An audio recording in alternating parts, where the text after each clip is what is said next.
जन्म दिया आदो उपनिषद के प्रारंभ में। भगवान ने सृष्टि के निर्माण में सबसे पहले किसी तत्व की रचना की है, उस तत्व को जल तत्व कहते हैं। इस सृष्टि का आदि तत्व है जल तत्व, इसलिए हम जल को विष्णु मानते हैं। और हमारे यहाँ कोई भी संकल्प है, कोई भी पूजा है, कोई भी अनुष्ठान है, वह बिना जल के सिद्ध होता ही नहीं, क्योंकि ब्रह्मा की जो आदि रचना है, जिसके द्वारा सृष्टि आगे को बढ़ी है, वह जल है। तो ये माताओं का जो मैं आपसे कह रहा था, आपको इनके दर्शन करने का सौभाग्य मिलेगा, आपके गांव में है, लेकिन ये जो अधिवास का मौका है, ये शायद ही कभी मिल पाएगा। जब कभी किसी के ऊपर कृपा होगी और कभी वो ऐसा काम कराएगा, तभी अधिवास करने का मौका मिलेगा। अधिवास करने के लिए भी ये सोने में सुगंध वाली बात है। कई जगह हम घर में भी अधिवास करते हैं, अपने छोटे मंदिर भी करते हैं, लेकिन ऐसे प्रांगण में, ऐसे खुले स्थान में अधिवास करने का मौका कभी कभी मिलता है। तो अब सबसे पहले माँ भगवती का जलाधिवास होगा। अब जलाधिवास में भी जो सर्वप्रथम जानने की बातें हैं, क्योंकि आपने भविष्य में किसी का मार्गदर्शन भी करना है, जानना भी है। इस जलाधिवास में सबसे पहले 33 करोड़ देवता जहाँ निवास करते हैं, उस महान शक्ति के द्वारा जलाधिवास होते हैं। तो 33 करोड़ देवता हमारी अपनी मान्यता के अनुसार और हमारे वेदों के वर्णन के अनुसार गौ माता में निवास करते हैं। केवल गौ माता ही एक ऐसी देवी है जहाँ 33 करोड़ देवता निवास करते हैं। तो जो जलाधिवास का प्रारंभ होता है, ये गोमूत्र के स्नान से प्रारंभ होता है। यहाँ आया होगा, शायद आया है ना, बताया था उसमें गोमूत्र तो मंगाना तो बहुत जरूरी है। सबसे पहले ये जो जलाधिवास है, तो जलाधिवास में सबसे पहले ये जो गाय माता के द्वारा हमें अमृत प्राप्त हुआ है, उसके द्वारा आगे ये गोमूत्र से सबसे पहले स्नान होगा। और इसको इसलिए कहते हैं, जब हम संकल्प करेंगे उसको आप नहीं समझ पाएंगे। संकल्प में एक शब्द आएगा कि जब से मूर्ति का निर्माण हुआ है, उनको केवल एक परमात्मा ही है। हम तो परमात्मा के अंश जरूर हैं, लेकिन हम पूर्ण नहीं हो सकते हैं। इसलिए इस मूर्ति के बनाने में भी कहीं कोई कमी रह गई होगी, या इसको बढ़िया ढंग से निखारने में, इसको बढ़िया स्वरूप देने में कहीं हथौड़े की चोट लगी होगी, या छीनी से कहीं कट गया होगा, या दूसरे जो इसमें यंत्र और लगते हैं उनके द्वारा इसमें कहीं पर कोई ऐसी चीज हो गई होगी। तो सबसे पहले ये जो गोमूत्र का स्नान है, ये गोमूत्र के अंदर एक शक्ति है, तो आयुर्वेद वाले भी जानते हैं, जारी कटा पिटा रोग इत्यादि होते हैं, इसे स्नान करो तो पूर्ण हो जाती है। तो इसलिए सबसे पहला जो है ये अधिवास होगा जलाधिवास। लेकिन जलाधिवास का जो साधन होगा किससे होगा? गोमूत्र से।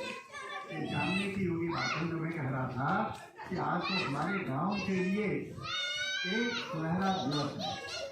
ये दिन कभी कभी आएगा हमारे गांव में, एक मूर्ति की प्राण प्रतिष्ठा होगी, कभी होगी। तो आज एक ऐसा दिन आया है हमारे गांव में एक साथ 3 मूर्तियों की प्राण प्रतिष्ठा हो रही है। ये इतिहास है। क्या आप लोग आप बहुत लंबी अवस्था के रहेंगे, कभी बूढ़े हो जाएंगे, तब आप कहेंगे कि हमारे गांव में एक स्वर्णिम दिन आया था, हमारे गांव में एक अपूर्व दिन आया था कि जबकि हमारे गांव में 3 मूर्तियों की प्राण प्रतिष्ठा एक दिन हुई है। आज वास्तव में ऐसा मौका कभी कभी आया होगा। ये तो जिन लोगों ने किया इनके ऊपर भगवती की कुछ कृपा ही रही है, कुछ कृपा ही बरसी है जो इन्होंने इतने बड़े काम को उठा लिया। ये साधारण काम नहीं है, ये बहुत बड़ा काम है। तो तब आज का जो दिन है आप कह रहा था तो बड़ा महत्वपूर्ण दिन है। अगर अधिवासों के संबंध में कह रहा हूँ तो सबसे पहले जलाधिवास होगा। जलाधिवास भी एक हमको गौ से अमृत प्राप्त हुआ है, उसके द्वारा होता है।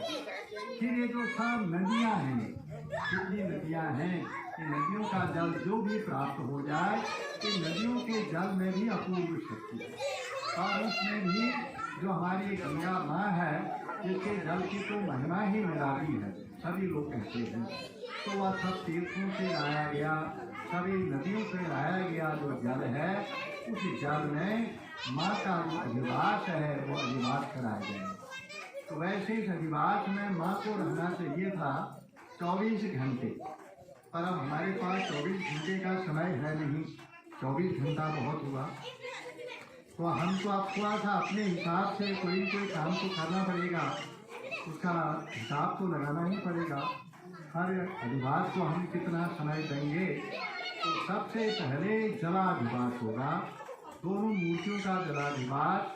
जिनको ये माँ ने ऐसा सौभाग्य दिया है, ये अधिवास उनके वह मुख्य रहेंगे। आप लोग जो उसमें सहयोग करना चाहते हैं तो उनका सहयोग कर सकते हैं। तो जलाधिवास जब हो जाएगा, जलाधिवास के बाद उसी में सारे द्रव पदार्थों का अधिवास होगा। ये दूध है, दही है, घी है, ये सब अधिवास होंगे। इसके बाद अधिवास तो बहुत होते हैं, लेकिन हम केवल 5 ही अधिवास करा पाएंगे। इसके बाद फिर होगा पुष्पाधिवास। ये पुष्प आए हैं बहुत ही, इन पुष्पों का अब तारीफ किया है हमारे पांडे जी कहाँ हैं। नियम तो ऐसा है, नियम जानने चाहिए हो या न हो। प्रत्येक अधिवास का मतलब है कि उसमें वह मूर्ति छिप जानी चाहिए। अधिवास का मतलब डुबकी, जैसे हम पानी में डुबकी लगाते हैं तो हमारा जलाधिवास हो गया। तो इसलिए मूर्तियों के लिए भी ऐसे जहाँ बड़े बड़े यज्ञ होते हैं कप बनाए जाते हैं, उनमें किसी को दूध से भरा जाता है, दही से भरा जाता है, पानी से भरा जाता है, और देखभाली लोग देखभाल करते हैं, वो अधिवास होता है।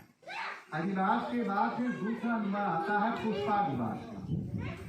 ये पुष्प ये नंदन बहुत पुष्प आया है, इसलिए ये पुष्पाधिवास का भी यही महत्व है कि मूर्ति जो है, अब हमको जितना हो रहा उतना करें, पर जानना चाहिए। आप किसी को मार्गदर्शन तो दे सकते हैं। ये जो पुष्प इतने होने चाहिए कि जिसमें वहाँ मूर्ति डूब जाए। ये जो पुष्प है, अगर हम माँ को पुष्पों का अधिवास देंगे तो हमारे जीवन में हमेशा मुस्कान देगी। कहते हैं हमने उनको पुष्पों के बीच में रख दिया। ये पुष्पाधिवास जिनके जीवन में चिड़चिड़ापन आ गया है, जिनको हमेशा नाराज होने की आदत हो गई है, जिनके मानसिक ग्रंथियाँ बन गई हैं, उनके लिए नियम बताया गया है वह पुष्पाधिवास में सहभागिता करें। पुष्पाधिवास में आकर के अपनी ओर से पुष्प अर्पित करें, अपनी ओर से उस पुष्पों को लगाएं। बहुत टाइम लगता है इसमें, हम जितना कर पाएँ वो बात अलग है। ये सारे जो पुष्प हैं यहाँ से लेकर के उन मूर्तियों के ऊपर तक जाना है। इसलिए इतने पुष्प होने चाहिए, इसका नाम है पुष्पाधिवास। इस पुष्पाधिवास के बाद फिर होगा हमारा फलाधिवास। फलेन फलम लभ्यते। यदि हम माँ का फलादिवास कराएंगे तो जीवन में हमको भी फल मिलेंगे। जैसा बोलते हैं वह प्राप्त होता है। तो फलादिवास के लिए भी वही नीम है जो इस ऋतु में फल प्राप्त होते हैं। अलग अलग ऋतु से अलग अलग स्थानों से मंगा करके फलादिवास कराते हैं। फलादिवास का भी वही नीम है। अलग अलग फलों को अलग अलग पंक्तियों में सजाया जाए, इस ढंग से सजाया जाए जो मूर्ति है पूरे फलों से ढक जाए। अपने पहाड़ों में भी एक जगह देखा था, मुझे याद नहीं आ रहा है, वहाँ केलों से मूर्ति वास्तव में ढक गई थी। अब मुझे अभी समय आएगा थोड़ी देर में। उन्होंने केले इतने बढ़िया ढंग से सजाए थे, तो सारे केले ऐसे फल हैं वो जल्दी से हो भी जाते हैं, क्योंकि यहाँ तो केले बहुत ही आते हैं। तो उन्होंने पूरे केले ऐसे ढंग से सजाए थे कि सारी मूर्ति बिल्कुल केलों से बिल्कुल ढक गई थी। यह है फलादिवास। इस प्रकार हमने अभी तक कितने अधिवास कर दिए? 3 अधिवास कर दिए। पहला है जलाधिवास, दूसरा है पुष्पाधिवास और तीसरा है फलाधिवास। अब फलाधिवास के बाद हम सब संसारिक लोग हैं। हम जिसके भी पूजा कर रहे हैं, प्राण प्रतिष्ठा कर रहे हैं, उनसे एक कामना करते हैं कि हमारा जीवन सुंदर बने, हम स्वस्थ रहें। तो जीवन में सबके लिए अन्न की आवश्यकता होती है।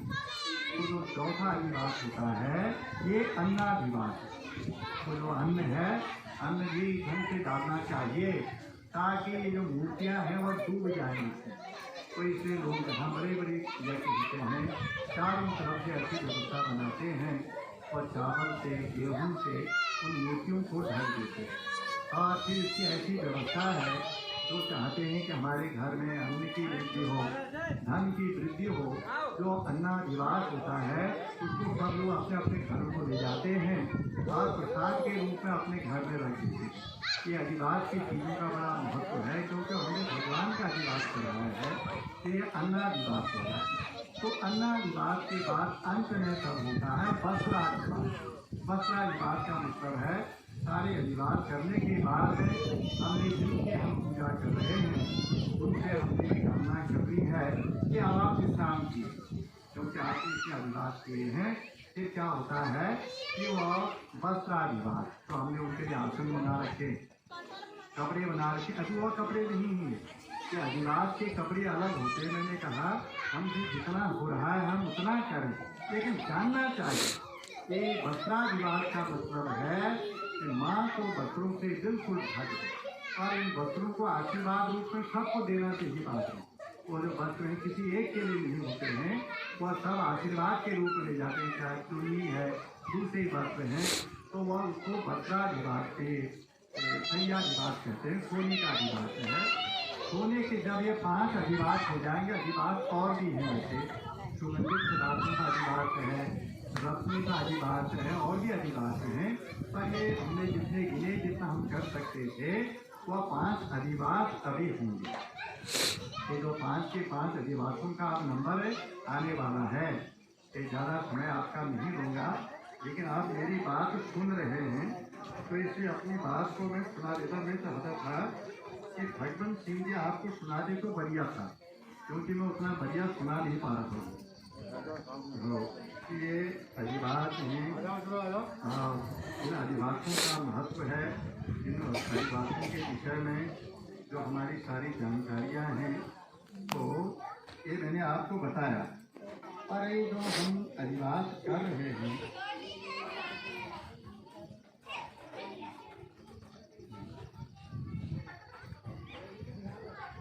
तो ये जो सारे अधिवास हुए आज थोड़ी देर में हो जाएंगे, तो इसके लिए प्रयास तो हमारे भाइयों का, चाहे मेरा छोटा भाई ये नंदन है या हमारे जजमान हैं छोटा भाई अजय राजेंद्र सिंह जी है, ये मल्ला भापड़ा का लक्ष्मण सिंह या त्रिलोक सिंह हैं।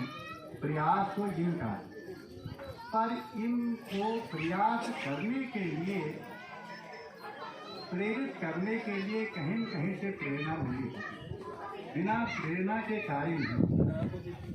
तो जो प्रेरक होता है अगर वह सही होता है तो व्यक्ति को सही मार्ग में ले जाता है। और कहीं प्रेरक अगर थोड़ा सा गलती वाला हो गया तो कभी कभी वह गलत मार्ग में भी ले जा सकता है। तो इस बात के लिए मैं अपनी ये भाकुड़ा मंदिर समिति की जो कार्यकारिणी है और उसके भी जो विशेष हमारे कार्यकर्ता हैं, अध्यक्ष के रूप में भगवंत सिंह जी हैं, उपाध्यक्ष के रूप में कृपाल दत्त हैं और इनके और सहयोगी सारी कार्यकारिणी है। तो ये प्रेरणा का जो श्रेय है वह इन लोगों को जाता है, क्योंकि जिन लोगों ने आज इतना बड़ा काम किया इनसे संपर्क किया और इन लोगों ने उनको प्रेरणा दी। ये बहुत अच्छी बात है कि आप लोगों ने ये मंदिर समिति को मैं अपनी ओर से धन्यवाद देना चाहता हूँ, ग्रामवासियों की ओर से धन्यवाद देना चाहता हूँ कि आपने वास्तव में ये सुंदर जो प्रेरणा दी है। इससे ये जो यजमान हैं इनके लिए तो ये गौरव की बात है ही, लेकिन हम सब लोगों के लिए भी सौभाग्य की बात है कि हमारे गांव में 3 सुंदर मूर्तियाँ आ गई हैं और तीनों मूर्तियों के आज भी दिवस प्राण प्रतिष्ठा हुई है। सभी को मालूम होगा कि जो चंडिका की मूर्ति है इसको लाने का श्रेय कि हमारे छोटे भाई उनके कार्य करते हैं। इसी प्रकार ये जो मदा भावरा की मूर्ति गई है दीपा की, उनके अंदर भी भाव है। ये मूर्ति आज भले खंडित हो गई है पर हमने उसका आज जला वैसे कर दिया, विसर्जन कर दिया है, लेकिन वह हरि सिंह की देवी और मुंबई में रहती है जी के रहते, तो उन्हीं के भाई लोगों के अंदर एक संस्कार गया। जब हमारे बड़े भाई इतना कर सकते हैं तो हम क्यों नहीं कर सकते? तो ये जब हम अच्छा कार्य करते हैं तो हमारी पीढ़ी के अंदर आगे के लिए बढ़िया संस्कार है। इसी प्रकार ये जो हमारे ज्ञान मंच में राजेंद्र सिंह जी, इनकी परिवार की अपनी एक विशेषता रही है, अंग्रेजी में कहते हैं सिंपल लिविंग हाई थिंकिंग। ये परिवार देखने में बिल्कुल सिंपल है लेकिन विचारों में बहुत आगे। इनका पहले से भी मैं झूठ नहीं बोलते हैं ये लोग, आगे वाले भी नहीं बोलेंगे। मैं जहाँ तक सोचता हूँ हमने सोचा हमारे गाँव के विषय में, हर परिवार के विषय में हमारे पास कई संस्कार हैं, लेकिन भूतकालों के विषय में हमारे संस्कार में झूठ नहीं बोलते हैं। अभी तक इनकी विशेषता है और आगे वाले बच्चे जैसा इतना पालन करेंगे। हमने जितनी इनकी पीढ़ी देखी पहले, चाहे गरीब रहे, पैसा कम रहा, लेकिन एक धन इनके पास में रहा। ये कभी इधर की बात उधर नहीं करते हैं, कभी झूठ नहीं बोलते। ये बहुत बड़ी चीज़ है। ये किसी के हमें भगवती के मंदिर के सामने कर रहा हूँ, जो गांव की धारणा है वह आपको बता रहा हूँ। गांव में हम सभी लोग हैं, हमारे अंदर अनेक प्रकार के गुण भी हैं, गुण का अपोजिट भी हो सकता है। तो इनके अंदर ये संस्कार हैं, इसे संसार में आने के बाद कोई अच्छा कार्य करना चाहिए। तो जो विशेष करके इसमें जो राजेंद्र सिंह जी के बड़े पुत्र हैं, मुझे दोनों पुत्र का सहयोग है उनका, ये भुवन का भी है, बालू का भी है। पर बालू की विशेष इसमें इच्छा रही है, जैसा मुझे मालूम रहा कि जीवन भर हम कार्य करते रहते हैं, कभी पूर्ति नहीं होती है, लेकिन कुछ ऐसा कार्य कर लेना चाहिए जिससे वास्तव में कुछ मानव जीवन की सफलता का कुछ आभास है। तो इन्होंने भी बहुत सुंदर कार्य किया। आज हमारे गांव में जो 3 मूर्ति की पूजा हुई है, ये वास्तव में एक ऐतिहासिक दिन आज हमारे देश में बन गया और ये ऐतिहासिक दिन वास्तव में हमको हमेशा प्रेरणा देता रहेगा। अब इन लोगों ने जो मूर्ति दे दी है, पर मूर्ति बड़ी क्षमता है। जब हम उसके सामने बैठ करके हम संकल्प करें, कोई अच्छा कार्य करने का विचार करें और वहाँ पर जा करके किसी प्रकार से अपने जीवन को सफल बनाएं, तो ऐसा हमारा काम है। जो मूर्तियाँ इन लोगों ने हमको दी हैं, उन्हें मूर्तियों के विषय में थोड़ा सा हमें जितना हमको जो सहयोग बन पाए, मूर्तियों के मंदिर के लिए आप ऐसा मत सोचना कि ये पुजारी है सब प्रचार कर रहे हैं, ऐसा नहीं कह रहा हूँ। लेकिन मंदिर में कहीं भी मौका लग गया तो आ करके साफ सफाई कर देनी चाहिए। कोई मौका लग गया, आपके पास कोई ऐसी चीज़ है आपने भैया श्रीमान जी तीनों का तेल है, मंदिर में जाकर के पहले चढ़ा दो। भगवान के पास देने का महत्व है कि वहाँ क्या हो जाता है, कई गुना बढ़ जाता है। है हमारा काम है हम उसमें करें और करके अपने आगे का तैयारी है।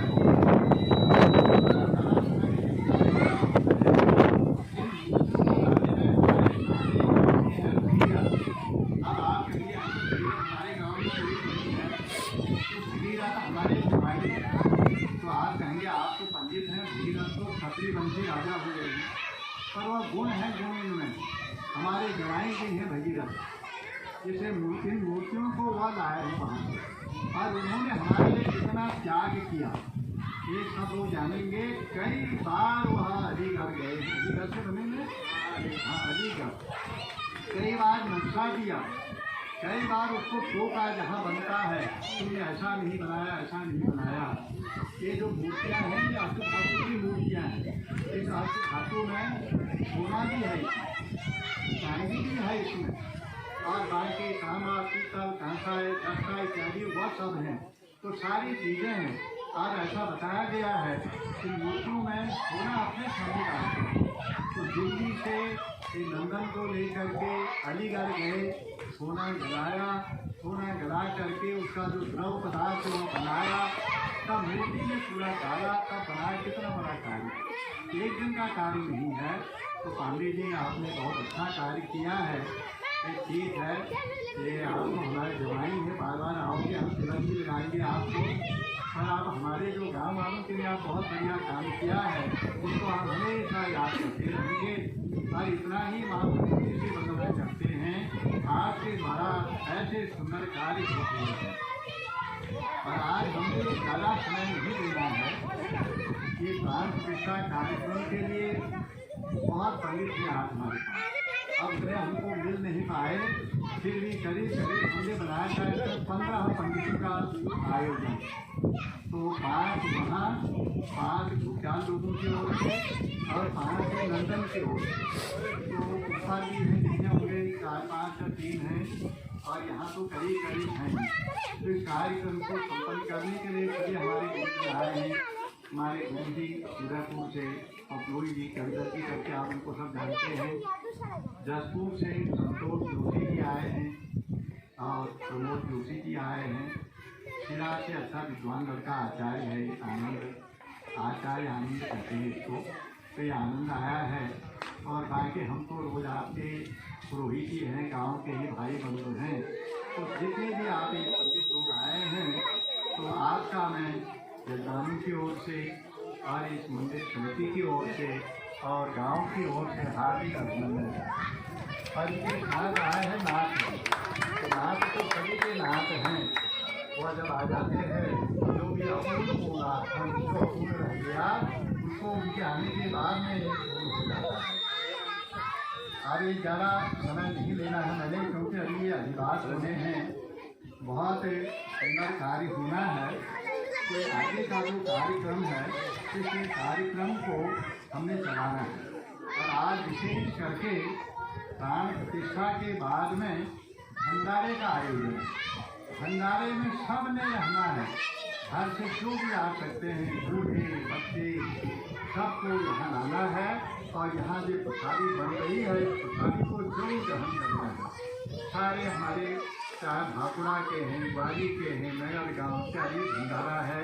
कुछ लोगों के पास वो व्यक्तिगत जाकर के कह दिया है, और बाकी हमने भंडारे के लिए एक सामूहिक रूप से निवेदन किया है।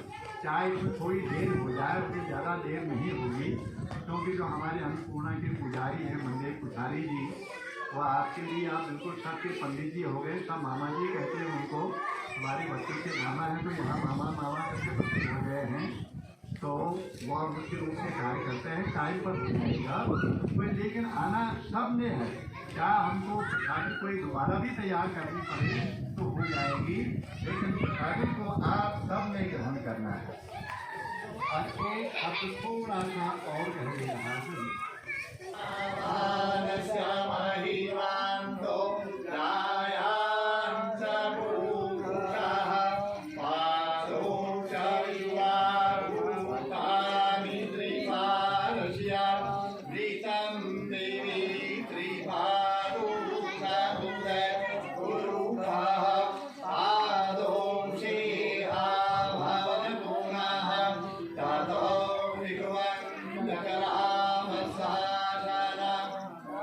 नशरे अभी अब गंगा जल ले दो जने आप उधर वाले भी मंदिर को बता करो दाताओ विराट जायताओ विराजो आधिको सजातो अज्ञारित्या तपसाधु विनतो पुराः तस्मादिग्या सर्वभूतः शान्तिं विघ्नराजन्म वसुतां चकरेकायिया नारण्यं ग्राम्यशरे तस्मादिग्या सर्वभूताविचाः शावामि जन्मेरे छन्दा कुंची जन्मेरे तस्माद्यायु तस्माद्जायता। अब दूध ले लो, आप फूल से स्पर्श करो। तस्मात् अजायन्तानि केशो भयानतः गावो हजगिरि तस्मात् जाता अजामयः संयज्ञं पाराहि किमरोक्षं पुरुषं जातमग्रतः तेन देवायजन्ते साध्या दिखाया सदे। आपका दूध है, आपके नहीं है प्राप्त ले तो दूध से करो।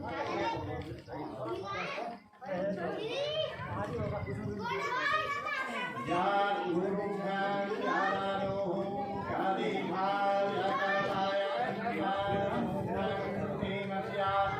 शीतकं बाहो शिवो रूपादा उच्यते कामनो शब्दमासि बाहु राजन्यः पिताः गुरु तातश्चर्वैष्यः परिरागुं शूद्रो अजायताहि चन्द्रनामनसौर्याणि चक्षुः सूर्यो रजायत सोमवायुस्ते प्राणसंखादग्निरजायत नाभ्या आसीनं धारिषणं शीष्णोजौ समवस्थतौ पदव्यां भूमिर्विषः तथा लोकां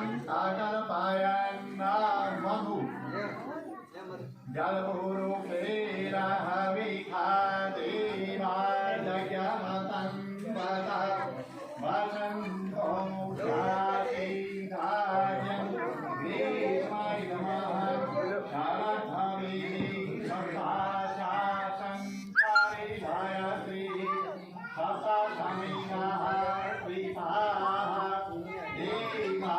देवाजयन्तं वान अवननं कुरुखं पशुमभिगञ्जलम् ॐ जगदेव जगन्मयं अलेवायधर्मादिकदेवान्य नन्दं देहनागं हरिवानः सदं तयत्र पूर्वे साध्याः सन्ति देवाः कल्याणं सन्धिताः प्रीतिर्देरसा च विश्वाकारमणः समवर्तताग्रे तस्य पल्काविगरुः पावेति तन्वर्तचारेव त्वं ज्ञानभगवे।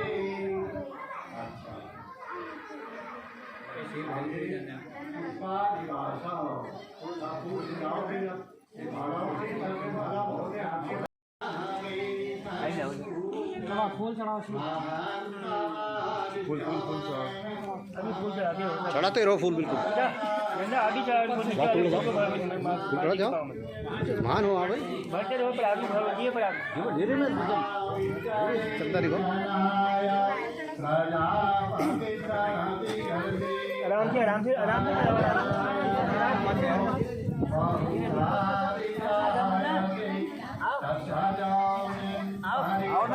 मोहम्मद साहब। फूल के लिए तो सभी आ सकते हैं, दो फूल सभी लोग कर सकते हैं। दोनों का अभिषेक सारे वो भी कर सकते हैं ना।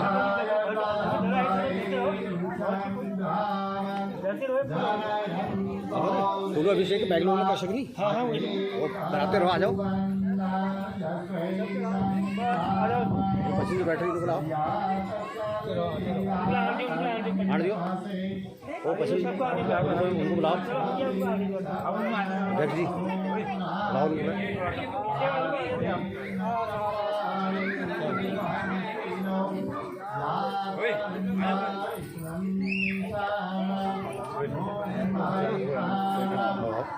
दी मिनट थका आ जाओ तुम बस, 2 मिनट। हाँ बस 2 मिनट रेस्ट कर लियो, रेस्ट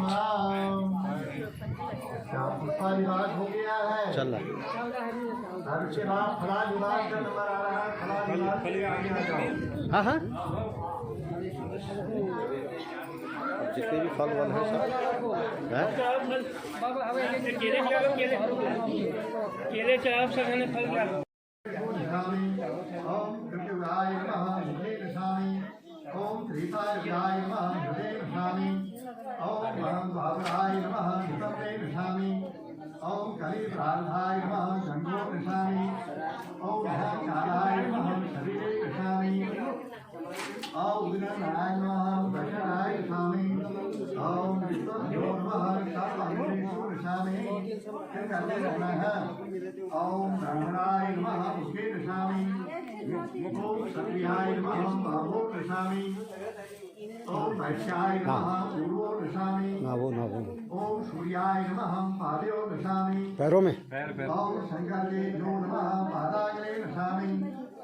ओम अनुलोमदेभ्यो नमः शार्दूलसंधिषु दशामि। ओम भूभ्यो नमः मुखे दशामि। मुख में। ओम अजाभ्यो नमः आदियो दशामि। ओम भाद्रयो नमः आगामपुष्भ्यो नमः। ओम आरण्यपुष्भ्यो नमः पूर्वो दशामि। ओम वेगेभ्यो नमः केशेषु दशामि। ओम अभ्रेभ्यो नमः रोषु दशामि। ओम नन्देभ्यो नमः सर्वाश्रेषु दशामि। ओम देवेभ्यो नमः दशामि। ओम ऋग्वेदाय नमः पैकेट में आम ऋग्वेदाय नमः दक्षिणभुजे दशामि। ओम सामवेदाय नमः वामभुजे दशामि। ओम सर्वोपनिषद्भ्यो नमः हृदये दशामि। ओम वितहापुराणेभ्यो नमः संज्ञो दशामि। ओम अथर्वाङ्गेभ्यो नमः आहो दशामि। ओम शास्त्रेभ्यो नमः व्याघ्रेभ्यो दशामि। ओम सर्गेभ्यो नमः क्षत्रेभ्यो दशामि। ओम हिमांसाय नमः शिवाय दशामि। ओम हरे नमः भूभ्यो दशामि। ओम योगेभ्यो नमः नीभ्यो दशामि। ओम गीताशास्त्रेभ्यो नमः शास्त्रेभ्यो नमः ओम आयुर्वेदाय नमः दक्षिणभुजे दशामि। ओम धनुर्वेदाय नमः वामभुजे दशामि। ओम योगशास्त्रेभ्यो नमः हृदये दशामि। ओम नीलशास्त्रेभ्यो नमः पादयो दशामि। ओम वैष्णवसंहिताय नमः ओषयो दशामि। अब ये काम थोड़ा सा कठिन जैसा है। इन मूर्तियों ने अलग अलग स्थान में जाना। ये मूर्ति जाएगी इस मंदिर में, वह मूर्ति जाएगी उस मंदिर में। वहाँ पर जहाँ पर मूर्ति ने जाना है, एक रुपया रख दो, थोड़ा सरसों के दाने रख दो, थोड़ा हल्दी का टुकड़ा रख दो, थोड़ा सा सर्प और दूर्वा रख दे, पंडित लोग रख देंगे।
आगे कुंड के लिए हाथ जोड़िए।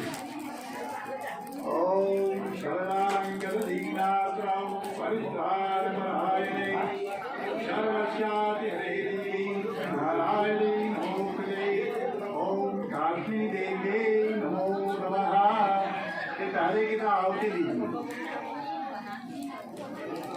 ओम स्वाहा ओम स्वाहा ओम स्वाहा ओम स्वाहा